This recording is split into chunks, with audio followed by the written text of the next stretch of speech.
6 years I date a mob boss, 99 canceled weddings, never a bride, then he chose his assistant. So I walked away and what followed drove him to despair. Perhaps freedom isn't being chosen, it's learning you never needed to be. Now I want to ask you, in the end, am I the asshole? Or not? I dated a mob boss for 6 years. We planned 99 weddings. Guess how many times I became a bride? 0. Every time his fragile assistant, Helen, tripped or got kidnapped, he shot off faster than a smuggling boat leaving port. So this time, I'm done playing. I disappeared. And guess what? He lost his mind. It was our 99th wedding attempt. The venue was a private yacht anchored off the coast of Port Monroe. A white carpet stretched across the back deck, and in the distance the statue of Concordia stood quietly over the golden sea. This time, there were no invitations, no friends. Just a few close relatives who treated the whole affair more like a formality than a celebration.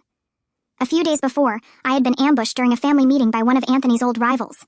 I escaped alone, twisting my ankle in the process. It was still swollen, but I pushed through and confirmed the final sequence of vows with the bishop. Anthony didn't seem to care. He hadn't visited the bridal suite. He hadn't looked at my foot. He spent the entire pre-ceremony break crouched in the VIP lounge, carefully wrapping a bandage around Helen's toe that she had scraped while boarding the yacht. He gently held her foot in his blue hands over the wound as if she were a frightened animal. Across the deck, my mother watched with a stormy expression. "He never did that for you," she said quietly. "This isn't a wedding. It's still a humiliation." I put on the same dress that had waited for me through 98 failed ceremonies. At sunset, I stood at the stern of the yacht, waiting for Anthony to walk me down the Isle of Roses. Minutes passed. He never came. When I approached the VIP lounge, 2 armed guards blocked my way. "The boss has an urgent matter to attend to," one said. "What urgent matter?" I asked. The door opened. Anthony came out supporting Helen. His face was tense with worry. "Her foot is infected," he said. "I need to take her to the emergency room. Let's put this on hold. Once she feels better, I'll be completely yours." He didn't even look at me. He just helped her into the helicopter. That year marked our 6th anniversary. It was also the 99th time he canceled our wedding because of Helen. In the past, I would have collapsed, screamed, begged, but this time I just smiled weakly. "Sure, Helen's foot can't wait." He stopped, surprised by my calm. "When I return, I'll bring you fresh lilies," he said. But I had never liked lilies. I once had an asthma attack at a banquet due to lily pollen. He had panicked.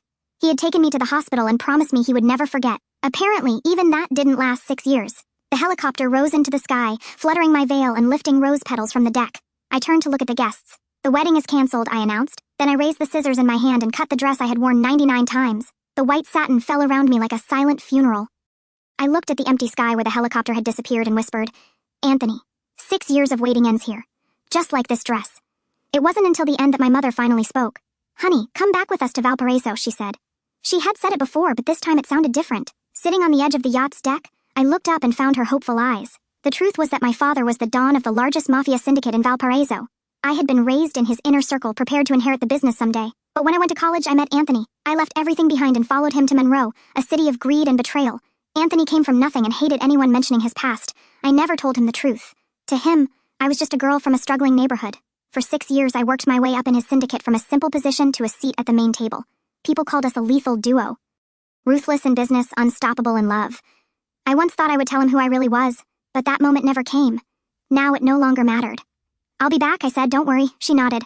"We won't let you suffer again." Back in the apartment I shared with Anthony, everything felt empty. I made a pot of pasta and opened Instagram. Helen had posted a photo. She wore a tight dress, clinging to Anthony, smiling as if the world belonged to her. The caption, "I tricked the stoic boss into playing golf. I promised him roasted lamb ribs at my house, and he said yes." I immediately knew he wouldn't come home, as always. Fortunately, we had never processed a marriage certificate. The next morning, I packed my things and went to headquarters. I handed in my resignation to the capo in charge. "You're one of the best," he said with sharp instincts. "Reliable. Don't throw this away." As he spoke, Anthony walked in. He had visible hickeys on his neck. He reeked of that same sweet perfume. I remembered how he used to hate marks. He said they ruined his image. Turns out he didn't hate marks. It was that I left them. The capo turned to him. "Perfect timing, boss. Talk to your girlfriend. She's quitting." "Did you fight again?" "It has nothing to do with him," I said firmly. Anthony's eyes fixed on mine. "Is this because I canceled the wedding again?" The capo felt the tension and left quietly. Anthony stepped forward, his voice rougher. "I told you Helen hurt her foot, that's all. I'm not angry," I replied. "I'm just exhausted. I need a break in a new place. If you're tired, take a vacation," he said. "But don't leave the syndicate. Now people will think Helen caused it. How is she supposed to maintain her position?" He didn't care about me, just Helen's image. I didn't answer. I looked at the hickey again. He noticed and raised his hand to cover it. "It's just a mosquito bite," he muttered. I almost laughed. He wrapped an arm around my shoulders. "There we go. No more drama.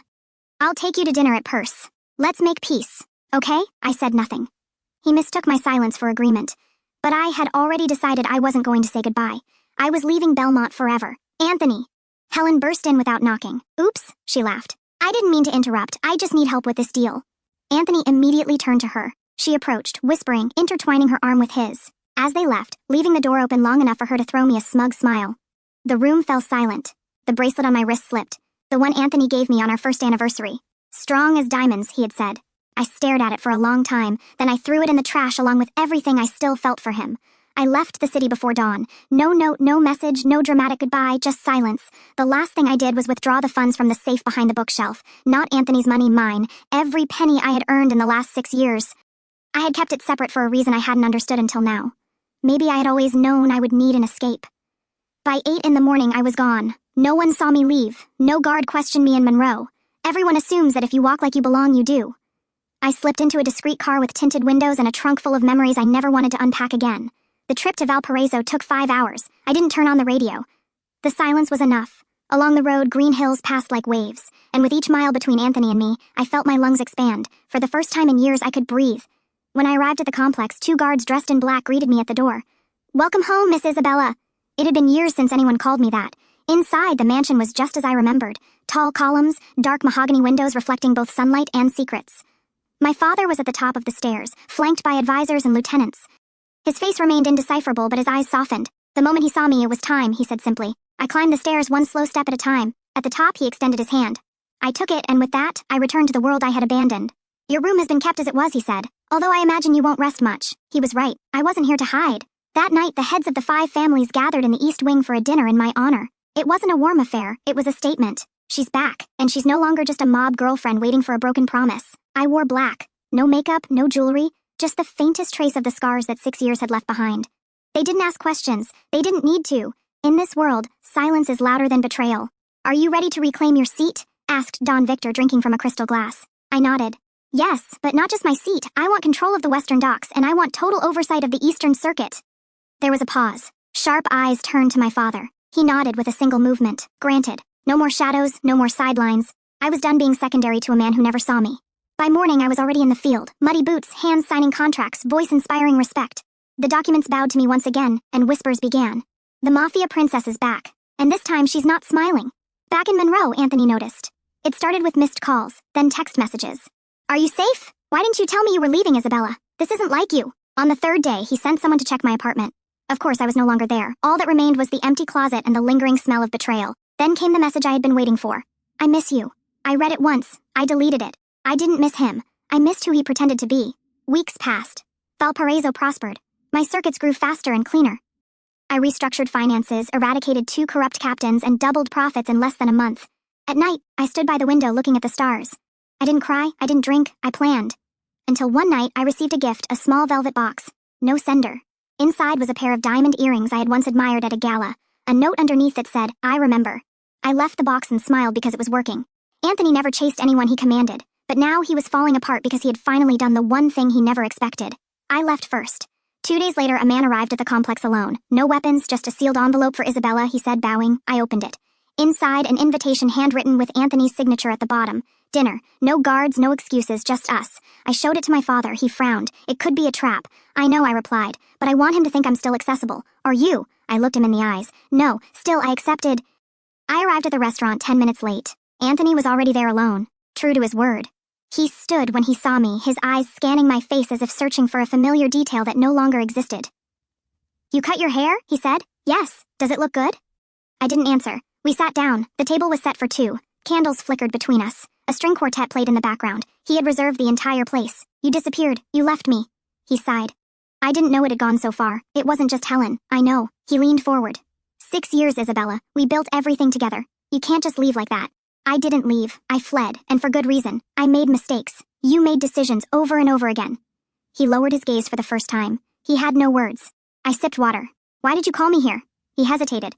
"'Cause I still love you." I let that sink in. Then I stood up. "You love having someone who never says no, who waits, who sacrifices."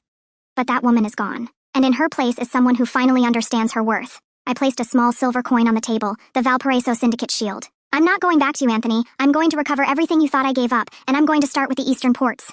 His eyes widened. "Those are mine." "Not anymore." He stood up too, his voice lowered. "This is war." I smiled coldly. "No, Anthony, this is closure," and I left. As I exited the restaurant, the night air wrapped around me like armor. In the distance, I could hear the faint sound of waves breaking. Belmont had just lost its queen, and Valparaiso had recovered its heir. I never looked back, not even when I heard him say my name.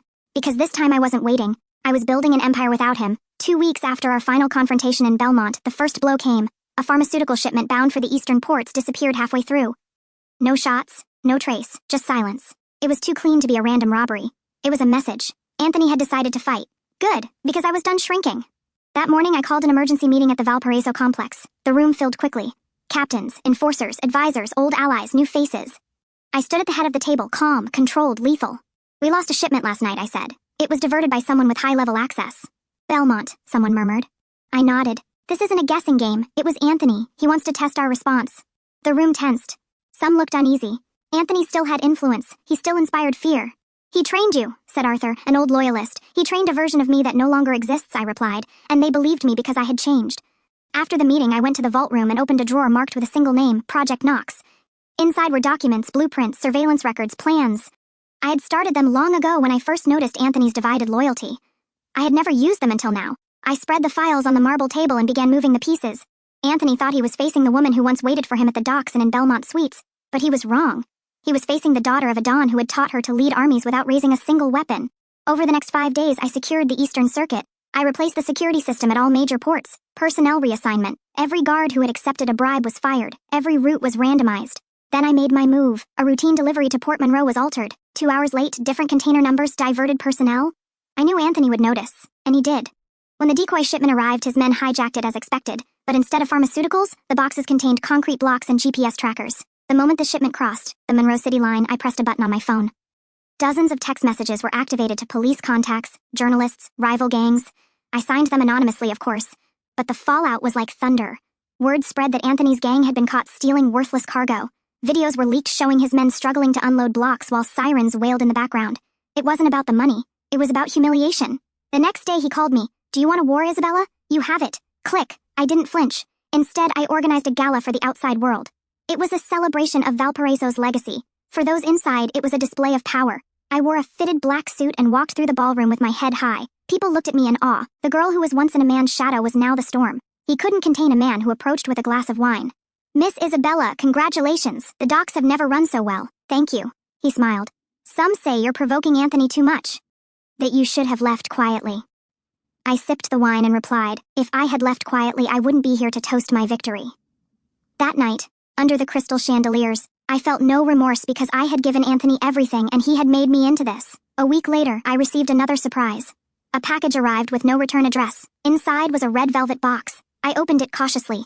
Inside was a bullet engraved with the word loyalty. There was no note. I didn't need one. It was his way of saying I had broken something sacred. I didn't deny it because loyalty given blindly isn't loyalty.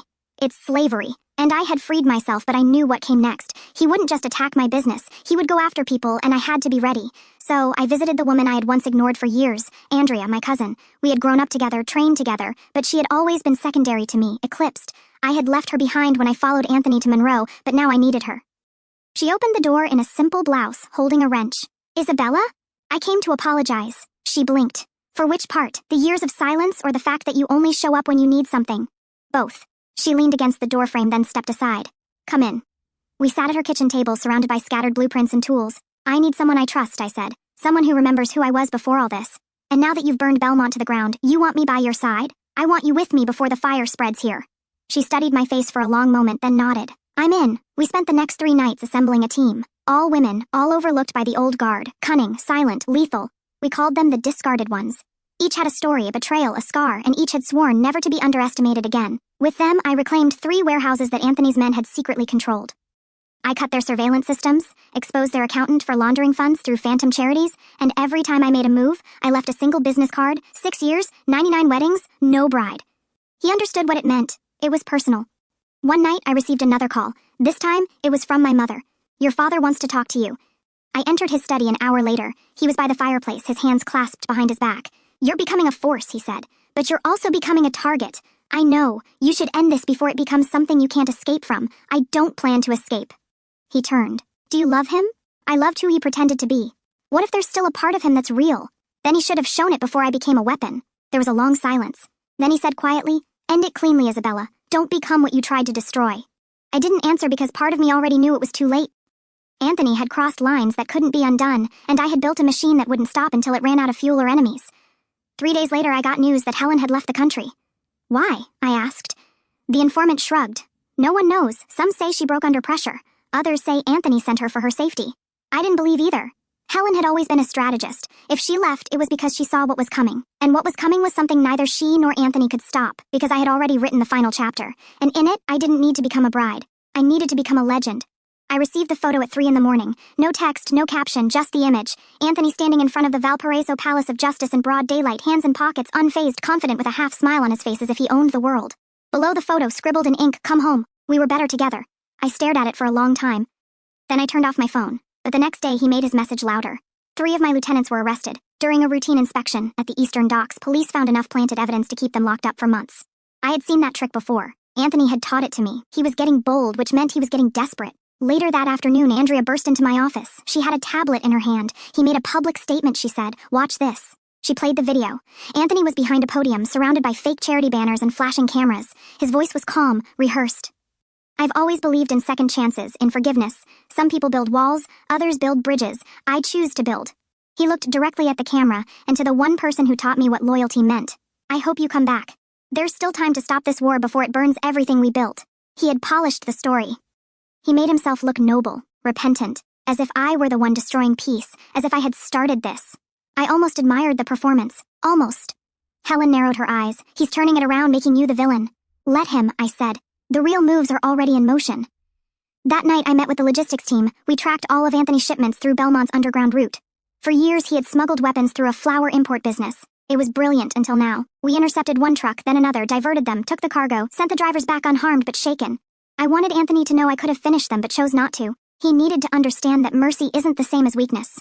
3 days later, he responded. I came home to find my apartment ransacked. Not the Valparaiso mansion, my old one in Belmont, which I hadn't returned to in weeks. I had left one thing behind, a small notebook full of poems I had written when I first fell in love with him. He burned it. The ashes were scattered on my bed. On the wall, spray-painted were the words, "Queen of Nothing." I didn't cry. I didn't even flinch.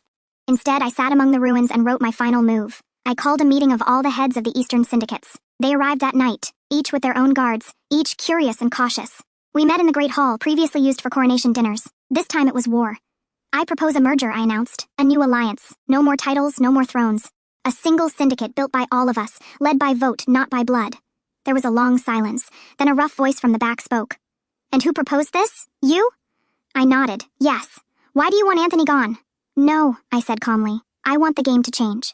They listened because they were tired too. Tired of Anthony's greed, of my father's era, of being pawns in a war built on emotion. By the end of the meeting, 12 syndicates had signed. The Eastern Coast now answered to a council. Not to Anthony, not to me. That night, I walked alone to the cliffs overlooking Belmont Bay. The sea was dark. The stars above me twinkled like ghosts of old dreams. Anthony had once brought me here on our first anniversary. We drank wine and kissed under the moonlight, promising never to betray each other. What a lie that turned out to be. I closed my eyes and let him go.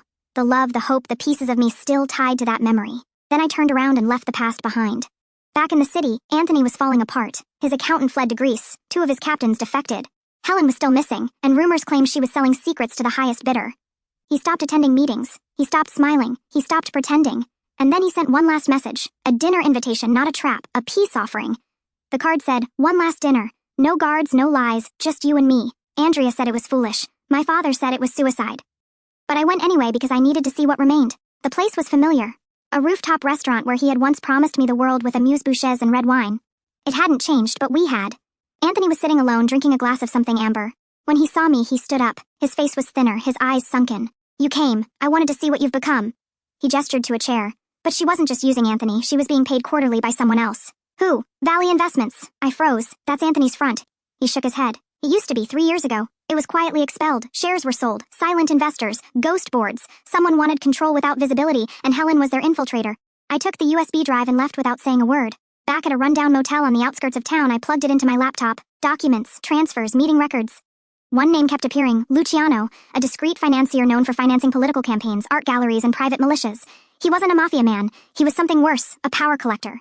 And now I understood. Helen was never Anthony's assistant. She was Luciano's asset. Her job was to keep Anthony chasing chaos while Luciano took control from below. And me, I was just collateral damage, a woman with too much influence, too much heart. He set us against each other while building an empire in the darkness. I stared at the screen for hours. Then I made a decision. I wasn't going to take the story to the press. I wasn't going to cry or flee or ask for help. I was going to bury Luciano brick by brick, word by word, and I was going to start by visiting the last person who still had enough rage to light the fuse with me, Anthony. It was past midnight when I arrived at his complex. Half the lights were off. The guards barely looked at me. Inside, he was sitting alone in the study, shirt half unbuttoned, whiskey in hand, eyes lost in something I couldn't see. He looked up when I entered. "You came. Don't get used to it." He gestured to the chair across from him. "Want a drink?" "No?" He poured anyway. Then I said it. "Luciano." He went still. The name pierced something in him. "You know, I know everything now." He looked at the glass. Then he threw it across the room. It shattered against the fireplace. "He used us both." "No, he used you. He underestimated me." He laughed bitterly. "I underestimated you." Silence. I pulled out the USB drive. "Here's the proof. Bank transfers, meeting records, Helen's real payroll." He took it, barely blinking. "Will I kill him?" "No, you won't." His head jerked. "Because I will." He studied me. "You're not the same woman I left waiting on the yacht." "No," I said softly. "She died when you boarded that helicopter without looking back." He didn't apologize. I didn't ask him to. Instead, I stood up. "I need your help. One night." He nodded. "Deal?" We met the next night at a warehouse near the old tracks. Anthony brought a small team, silent, loyal. I brought Andrea and 2 of the discarded ones. Luciano was attending an exhibition at a gallery, one of his vanity projects. We didn't bring weapons. We brought the truth projected throughout the gallery. Every document, every deal, every betrayal. While guests sipped champagne and praised the lighting, emails began scrolling across the ceiling. Luciano paled. Security surrounded him, but it was too late. The board of directors had seen enough. So had his investors. By midnight, Luciano had lost everything, and by morning, he had disappeared. No one knows where he went. Some say he fled to Europe. Others say Anthony found him. I never asked. I didn't care because justice doesn't always come with a trial. Sometimes it comes with silence, and a woman you thought you had destroyed, standing where you expected ashes. Anthony never tried to kiss me. He never tried to apologize. But when I left the warehouse that night, he said, "I should have followed you. The night you cut the dress, I turned around. You should have loved me before. I learned to love myself more. Then I left again. This time not from pain, but from power. Because I had finally burned the right bridges and didn't need to go back. I disappeared again, not from fear, but in peace." After Luciano's fall, the city buzzed with rumors. Some said he had been executed by a rival syndicate. Others believed he fled to a private island with a new identity. I knew the truth was somewhere in between, and I had no interest in finding out. He had served his purpose. It reminded me that love without power is a prison, and power without purpose is poison. The day after the exhibition, I returned north to the house by the cliff, to the silence I had earned. I deleted all the old files, every image of Anthony, every voice note I had saved during our 6 years together. And when I finished, I lit a small fire in the fireplace and watched the digital ghosts turn to ashes on the screen. It didn't hurt, not like before. Andrea visited me a week later. She brought wine, fresh bread, and news. "The Eastern Syndicate is thriving without centralized power," she said, taking off her boots. "Your council idea worked. No blood has been spilled in 35 days. That's a record." I nodded. "Good. Could you come back?" "I don't want to come back." She studied me in silence. "You say that like you mean it. Now I do. Because of Anthony? No, because of me." She didn't insist. Instead, we sat on the porch and watched the sea crash against the rocks. Sometime between the second glass and the quiet hour before dawn, she asked the question I had buried deep. "Did you ever really love him?" I thought for a long moment, then I answered honestly. I loved who I thought he was. I loved the idea that someone could see me completely and still choose to stay. I loved the fairy tale I built in my head more than the man I had in front of me. Andrea leaned back. "We all do that at least once." "And you?" "I loved someone once. He chose someone else. However, I didn't burn cities for him." I smiled weakly. "Your self-control is impressive." We didn't talk about it again. The next morning she left, and I returned to my quiet routine. Almost a month passed before I saw him again. Anthony standing at the edge of the cliff behind my house like a ghost. He wore black. No guards, no arrogance, just exhaustion and something like sincerity. I didn't call out to him. I left him there. After a while, he turned and saw me leaning against the doorframe. "Did you find me?" He nodded. "I heard you were here. It took me a while to believe it." "I'm not hiding. I know." We looked at each other across the distance. Then he asked, "Do you want me to leave?" I didn't answer immediately. Then I said, "That depends on why you came." He walked slowly toward me, stopping at the porch steps. "I wanted to see what you became." "You could have seen the news. I needed to see it for myself." We fell silent again. The kind of silence that used to feel heavy between us. Now it simply was. He sat on the steps. I didn't invite him in. He didn't ask. "Everything has changed," he said quietly. "I know. I no longer run the ports. I no longer run anything." "Was it your choice?" "No, but maybe it should have been." He looked at me. "Are you no longer angry?" "No, not at all. I think I exhausted every kind of anger a person can carry. All I have left is clarity." He nodded. "You became what we used to pretend you already were." I stopped pretending. We were silent again. Then he asked, "Do you still love me?" That question should have hurt me. It didn't. I sat across from him. "No," I said honestly. "I love the idea of being chosen." You made me believe that love required sacrifice, that waiting made me strong, but no, it made me small. I never meant to hurt you, but you did, I know. He ran a hand through his hair. Tired eyes. I tried to replace you with Helen. I thought if I could protect someone else, maybe I would be worth something. And now I know. I never protected anyone. I was hiding. We sat in silence for several minutes, the waves breaking behind us like background music for a scene. Neither of us knew how to end it. Finally, I stood up. You're no longer the villain of my story, Anthony. He looked up. But you're not the ending either. He didn't argue. Instead, he smiled weakly. A sad and grateful smile. Can I ask one more thing? Yes? Did you ever imagine a future with me that ended differently? I nodded. Yes. I used to dream of waking up next to you. Coffee on the nightstand, wedding ring on my hand, and peace in my heart. And now I wake up alone and still have peace. He stood up. I won't come back again. You don't have to. He walked toward his car. He stopped halfway. Then he turned and said, you were always stronger than I deserved. And then he left. No dramatic gestures, no promises, just a man who had finally stopped pretending.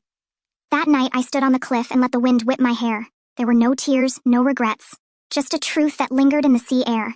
Closure isn't always loud. Sometimes it comes in a quiet conversation on wooden steps under a gray sky with no audience or witnesses. And sometimes that's enough. In the following days I returned to writing. Not poetry, not love letters. Stories of women who left, of women who burned bridges and built empires from the ashes of recovered loyalty, of broken silence. Every morning I wrote with a clarity I hadn't felt in years. And little by little, people started finding me. A neighbor who brought fresh tomatoes in exchange for conversation. A teenager who wanted help with an essay on power and gender. A retired fisherman who asked me if I would help him manage his accounts. They didn't know who I was before. They only saw who I was now. And that was finally enough. One afternoon, as the sky burned orange over the water, Andrea called. You know, the council left your chair open. I don't want it. You earned it. I earned the right to choose. She laughed. Fair. Do you want to come visit me next month? Maybe. Anthony's gone. He moved to the mountains. No one has seen him since. Good. Are you okay, Isabella? I looked at the sea. Better than okay. Then I'll leave you. Click. I lay back, the breeze brushing my skin. This wasn't a fairy tale. This wasn't a revenge story. This was a rebirth. And for the first time in 6 years, I didn't want anything from the past. No apologies, no justice, not even recognition. I just wanted tomorrow, and it was finally mine. Spring came quietly. The waves softened, the skies turned pale blue, wildflowers climbed the cliffs like a slow applause from nature. It had been 4 months since I last saw Anthony, 2 since I heard Andrea's voice, and exactly 6 weeks since I opened my laptop and sent the final draft of my manuscript. Title, 99 Dresses and a War. It wasn't fiction, but I never said it was a memoir. I changed the names. I left out the blood. I focused on heartbreak and the slow unraveling of a woman who waited at the edge of love until there was nothing left to wait for. I didn't expect it to be accepted, but the email came on a Thursday. We would be honored to publish your work. No one knew who I was. They only knew the voice on the page. That was enough. And maybe that was the point. To be seen for who I had become, not for what I had survived. I printed the contract, signed it, and placed it in the outgoing mailbox at the local post office. The employee smiled. Congratulations, Carmen. It was the first time I didn't flinch at hearing the name. I walked home barefoot, the cold ground anchoring me. When I got to my porch, a car was waiting. Not black, not armored, just a simple silver sedan. Inside was a woman I hadn't seen in almost a decade. Helen, older now, thinner, her hair shorter. She got out with her hands slightly raised as if approaching a wild animal.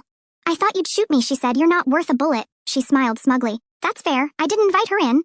We stood at the edge of the porch, the wind pulling at our jackets. What do you want? Not forgiveness. Good. You wouldn't get it. I came to explain. You came to ease your conscience. Let's not pretend this is for me. She looked away. You're always smarter than me. No, I just never underestimated myself like you expected me to. Helen nodded slowly. You were supposed to be a loyal shadow. Silent, easy to push aside. You never understood what loyalty costs. Now you do. Do you regret it? She hesitated. Yes, but not because I lost, but because I hurt someone who never deserved to be used. I crossed my arms. So why now? Why come here after all this time? She searched in her coat pocket and pulled out a small object wrapped in velvet. I kept this. I opened it slowly. Inside was a thin silver ring, simple, unpolished. A small inscription inside. To my future bride. I stole it, she said. He made it for your 100th wedding attempt. I stared at the ring for a long moment. Then I placed it on the porch railing and stepped back. Leave it and go. Helen's eyes no longer showed defiance, only guilt. She left without saying a word. When the car disappeared down the road, I stood for a moment looking at the ring. Then I picked it up and threw it over the cliff. I never saw where it landed because I no longer needed to know. The next day, my book went to print. It sold 2,000 copies the first week, 10,000 the third. Book clubs called. Podcasts sent emails. Women wrote letters. You told my story. I thought I was the only one waiting. Finally, I left too. I cried reading the letters. Not because I was sad, but because I realized my silence had never been power. My voice was. One day, I received a package from an address in the mountains. No name, no note. Inside was a worn photograph. Anthony and I laughing at the rooftop restaurant during the early days. Before the lies, before Helen, before the waiting. On the back, he had written 4 words, "I remember our laughter." I burned the photo, not out of hatred, but in peace. Because the woman in that image was gone, and the woman I had become didn't need proof that it had once been good. I needed freedom, and I had it. A year later, my book became a play. I sat in the back row on opening night, anonymous, my heart pounding. When the curtain rose, the audience gasped, cried, applauded, and when the actress who played me stood at the edge of the stage in a torn white dress with scissors in her hand and whispered, "This is where it ends. Just like this dress." I smiled. They stood up. They applauded. But I didn't bow because the applause wasn't for me. It was for every woman who had waited too long, for every woman who had freed herself. I walked home under the stars. The theater faded behind me. The wind felt warm.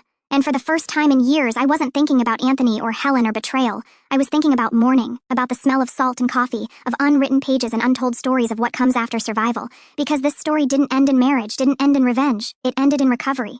And I would write the next chapter not as a woman who had been broken, but as one who finally knew she never needed to be chosen to matter.